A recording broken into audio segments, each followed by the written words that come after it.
की शुरुआत की जाए और शुरुआत के लिए मैं चाहता हूं कि शुरुआत बड़ी प्रेरणादायी हो। तो भाई जब प्रेरणा यहां खुद मौजूद है तो मैं क्यों बात कर रहा हूं, वो खुद आए और आपको प्रेरणा दें, लेकिन प्रेरणा ऐसे नहीं मिलती, उसका स्वागत करना पड़ता है हमें।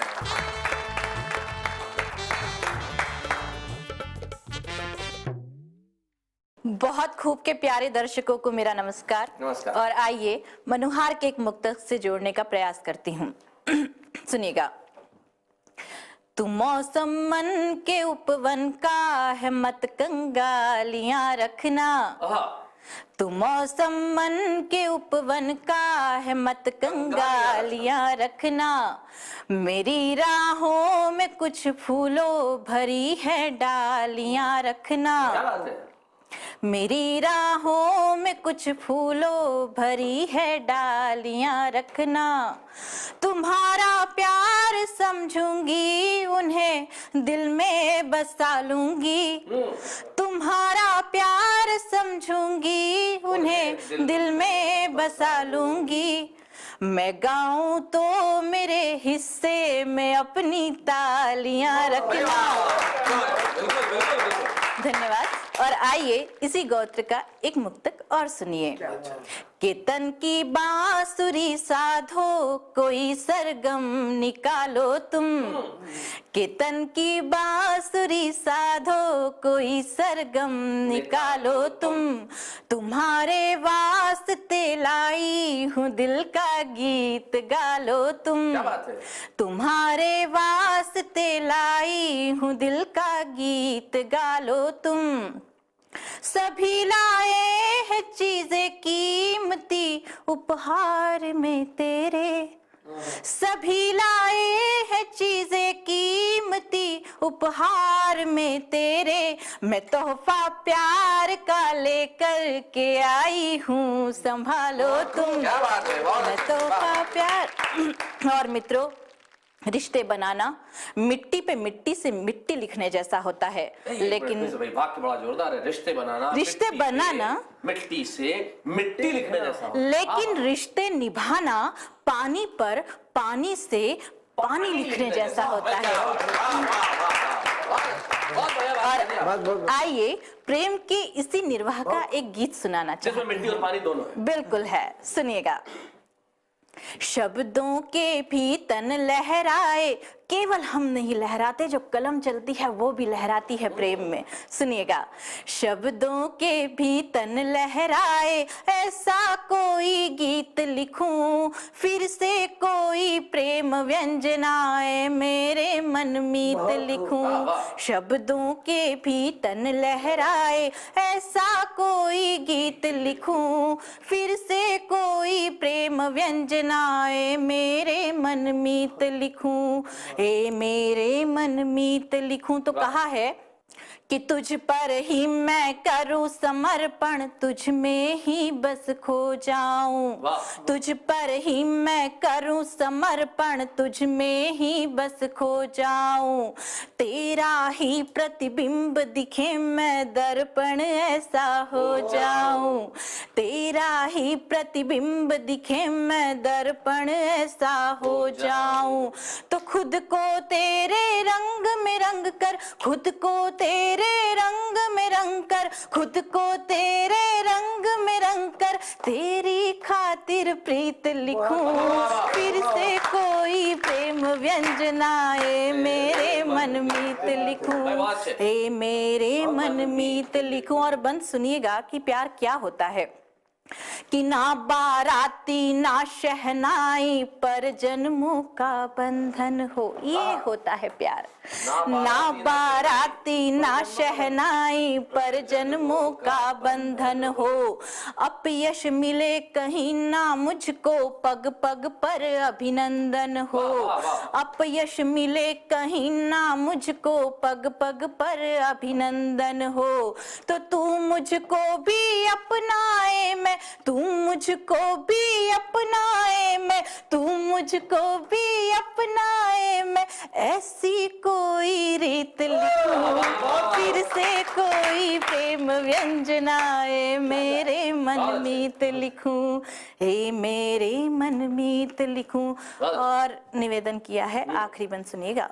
तुझसे शुरू अंत हो तुझ पर पन्ना पन्ना जीवन का, तुझसे शुरू अंत हो तुझ पर पन्ना पन्ना जीवन का, जन्म जन्म का मालिक हो बस तू ही मेरे तन मन का, जन्म जन्म का मालिक हो बस तू ही मेरे तन मन का, तो तू ही मेरी लेखनी बन जा, तू ही मेरी लेखनी बन जा, तू ही मेरी लेखनी बन जा, तुझसे ही नवनीत लिखूं, फिर से कोई प्रेम व्यंजनाए मेरे मन मीत लिखूं, शब्दों के भी तन लहराए ऐसा कोई गीत लिखूं, फिर से कोई प्रेम व्यंजनाए मेरे मन मीत लिखूं, ए मेरे मन मीत लिखूं।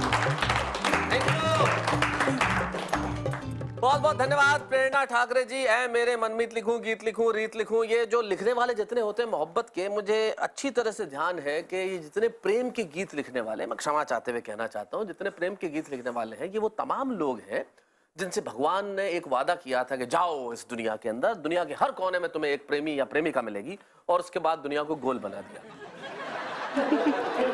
अब ये कोना प्रेमी और प्रेमिका गीत लेके ढूंढ रहे हैं लेकिन मिलने को तैयार नहीं। आप भी अगर कोई कोना ढूंढना चाहते हैं जिसमें किसी पुराने प्रेम की याद ताजा करना चाहते हो, तो बस याद ताजा कर लीजिए। मैं आया वापस और आके आपसे पूछता हूं कि भाई जब याद आई तो आपने कहा कि नहीं? बहुत खूब।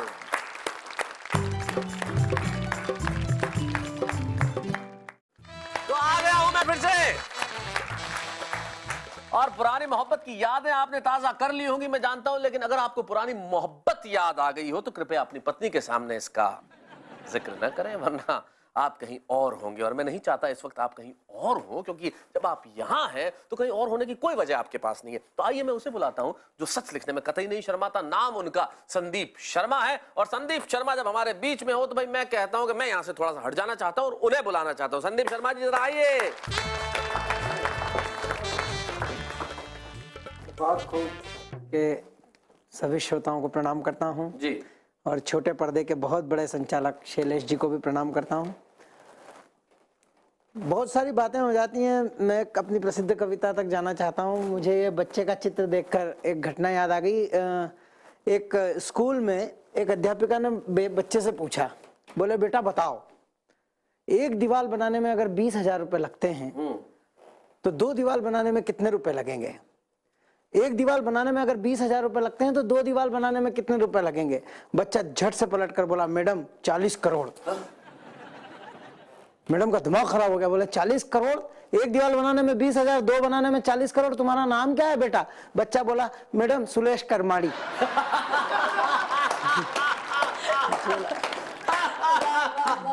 जब ये परिस्थितियां हैं तो मैं अपनी एक प्रसिद्ध कविता सुना देता हूं जिसका शीर्षक है ढंग की नहीं है। आप ढंग की नहीं है वाक्य से जुड़ेंगे, कविता आपको अद्भुत मजा देगी, अविस्मरणीय मजा देगी, सदा याद रहेगी। ढंग की कविता सुना रहे हैं जिसका शीर्षक है ढंग की नहीं? ढंग की नहीं है। बहुत कॉन्फिडेंस से सुनाता हूँ, ब्राह्मण का बेटा हूँ, इतने कॉन्फिडेंस से काम करता हूँ कि अगर पूरे कॉन्फिडेंस से किसी जिंदे आदमी का श्राद्ध कर दूं तो भगवान की कसम अगले दिन मरा हुआ ही मिलता है।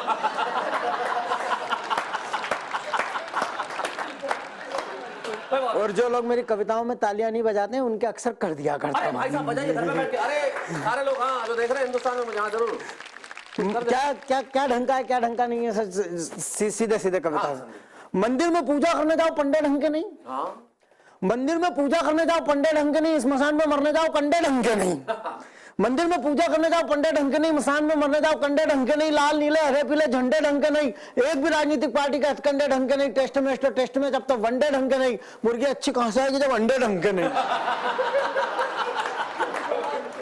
मुर्गी अच्छी कहां से आएगी जब अंडे ढंग के नहीं, किसी भी बैंक से ले आओ नोट की गड्डी ढंग की नहीं, किसी भी बैंक से ले आओ नोट की गड्डी ढंग की नहीं, अब तो किसी की भी रीढ़ की हड्डी ढंग की नहीं, 17 विज्ञापन देख के लाए पर चड्डी ढंग की नहीं, 17 विज्ञापन देख के लाए पर चड्डी ढंग की नहीं, जंगल में घूमने जाओ तो मोर ढंग के नहीं, जंगल में घूमने जाओ तो मोर ढंग के नहीं, सत्ता के गलियारों में ढोर ढंग के नहीं, पहलवानों के बाजुओं में जोर ढंग के नहीं, पुलिस वालों का क्या भरोसा जब चोर ढंग के नहीं, क्या बात है, पुलिस वालों का क्या भरोसा पुलिस वालों का क्या भरोसा जब चोर ढंग के नहीं, हिंसाग्रस्त कश्मीर की वादी ढंग की नहीं। वाह, क्यों बड़ा बनाते हैं आप सब कवियों को पूरे विश्व में बड़ा बनाते हैं, पूरे देश में बड़ा बनाते हैं, क्यों ऐसे लोग इतने बड़े हो जाते हैं?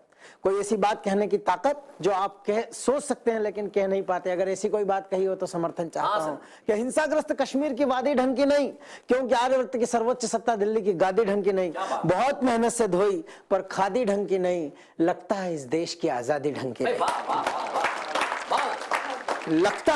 लगता है इस देश की आजादी ढंग की नहीं, लड़के होकर कड़के खिलाई ढंग की नहीं। फिर औकात पे आता हूं, लड़के होकर कड़के खिलाई ढंग की नहीं, रेडीमेड कपड़ों की सिलाई ढंग की नहीं, सड़कों पे डामर की पिलाई ढंग की नहीं, पर घर भी कैसे जाए लुगाई ढंग की नहीं।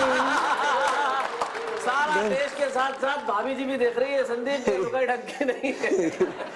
नहीं, वो तो बहुत ढंग की है। वो तो जो जहां चामुंडा माता के साथ लोग बेडरूम में टीवी में फंसे हुए हैं, वो वहीं चामुंडा माता छाती पे पांव रखेगी तो पांव के नीचे ही चैं चैं करेंगे। पर घर भी कैसे जाए, दृश्य बड़ा लाजवाब है, कमाल का। पर घर भी कैसे जाए लुगाई ढंग की नहीं, घर भी कैसे जाए लुगाई ढंग की नहीं। और यथार्थ तो यथार्थ सपने ढंग के नहीं, दुश्मन क्या बिगाड़ लेंगे यार अपने ढंग के हैं। जब दुश्मन क्या बिगाड़ लेंगे यार जब अपने ढंग के नहीं। खुशियां तो खुशियां गम ढंग के नहीं, पर किस किस के नाम से रोए यार हम ढंग के नहीं।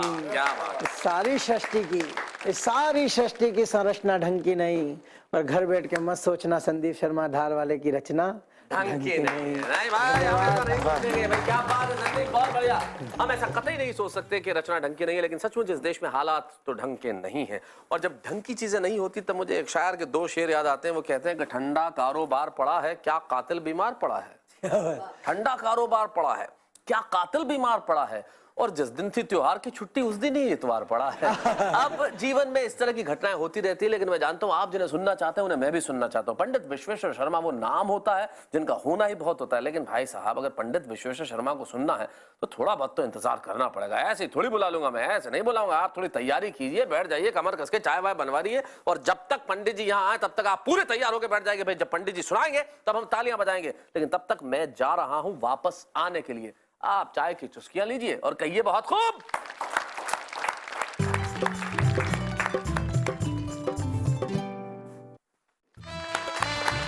आ गया कविता वाला आ गया, और साथ में लेकर आया पंडित विश्वेश्वर शर्मा जी को, जिन्होंने न जाने कितने अमर गीतों की रचना की। लेकिन इन दिनों पंडित जी कहते हैं कि भाई मैंने गीतों की गठरी जो है वो टांग दी है घर में किसी खूंटी पे, मैं वो लिखना चाहता हूं जो देश में इन दिनों हो रहा है। उसके लिए उन्होंने नया प्रयोग किया है, प्रतिगीत यानी कि पैरोडी, और उसके बादशाह हैं पंडित विश्वेश्वर शर्मा।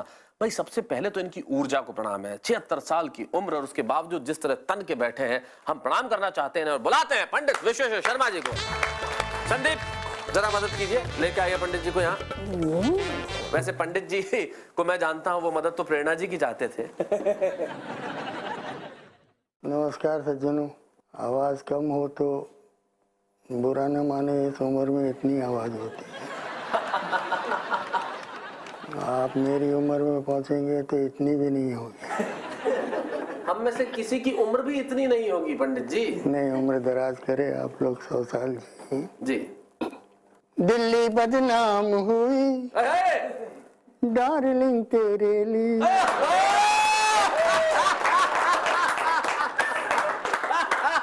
दिल्ली बदनाम हुई डार्लिंग तेरे लिए।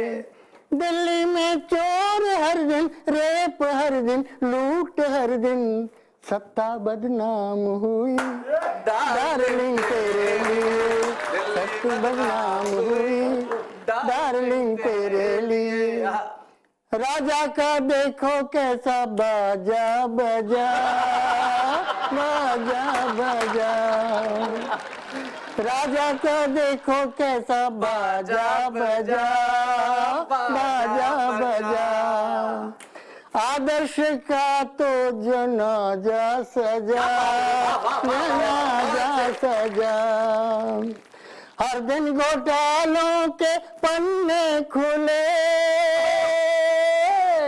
हर दिन घोटालों के पन्ने खुले, सत्ता हाथ मले। पार्टी बदनाम हुई डार्लिंग तेरे लिए। पार्टी बदनाम हुई डार्लिंग तेरे लिए।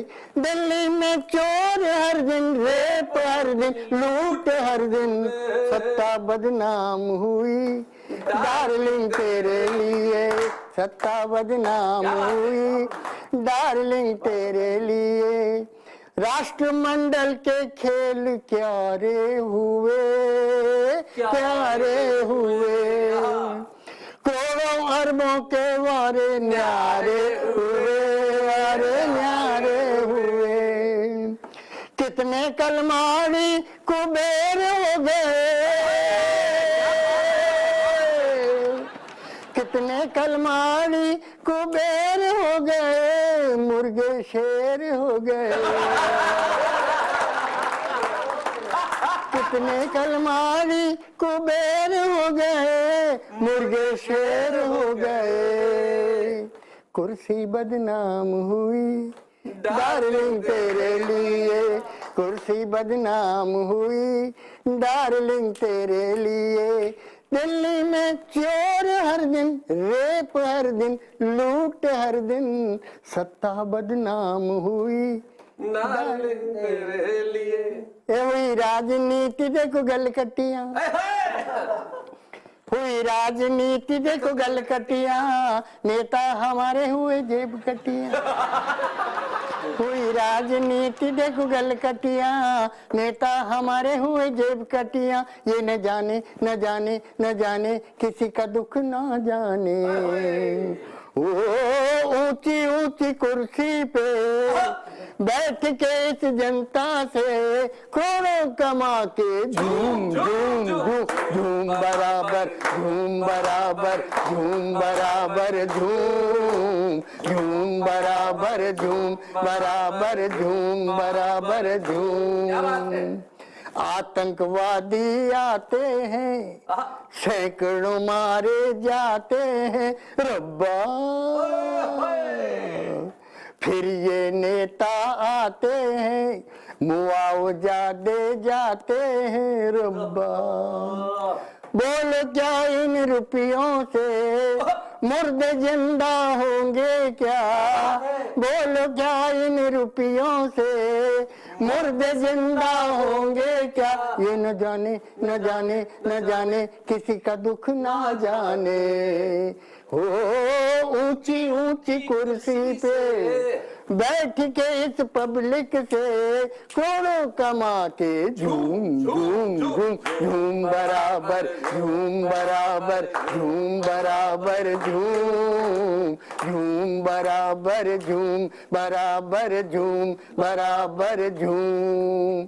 ये कुर्सी बड़ी सेक्सी है, ये कुर्सी बड़ी सेक्सी है, जीने का मजा देती है। चाहे कितना ही बुढ़ा बैठे, तबीयत को जमा रखती है।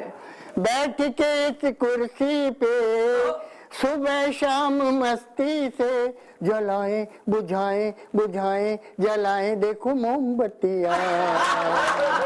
ऊंची ऊंची कुर्सी पे बैठ के इस जनता से तू करोड़ों कमा के झूम झूम झूम झूम बराबर, झूम बराबर, झूम मैं जानता हूं इस वक्त सारा देश पंडित विश्वेश्वर शर्मा के इन गीतों में झूम रहा है, जिन प्रति गीतों के अंदर व्यंग है, विद्रूपता है, विसंगति है, और उन्होंने अपने कवि कर्म को निभाया। सचमुच देश की राजनीति इस तरह हो गई है कि जाते जाते मुझे कवि तेज नारायण बेचैन की 4 पंक्तियां याद आती है। वो कहते हैं कि मंच जब से अर्थदायक हो गए हैं, जब से पैसा मिलने लगा है, कि मंच जब से अर्थदायक हो गए हैं, तोतले भी गीत गायक हो गए हैं, और राजनीतिक मूल्य कुछ इस कदर गिरे कि जेब कतरे भी विधायक हो गए हैं। और ऐसे स्थितियों के अंदर मैं जानता हूं सिर्फ एक ही चीज बदलाव ला सकती है, वो है जनता का आक्रोश। मैं आपसे कहना चाहता हूं कि हमेशा आवाज को दबाइए मत, और इस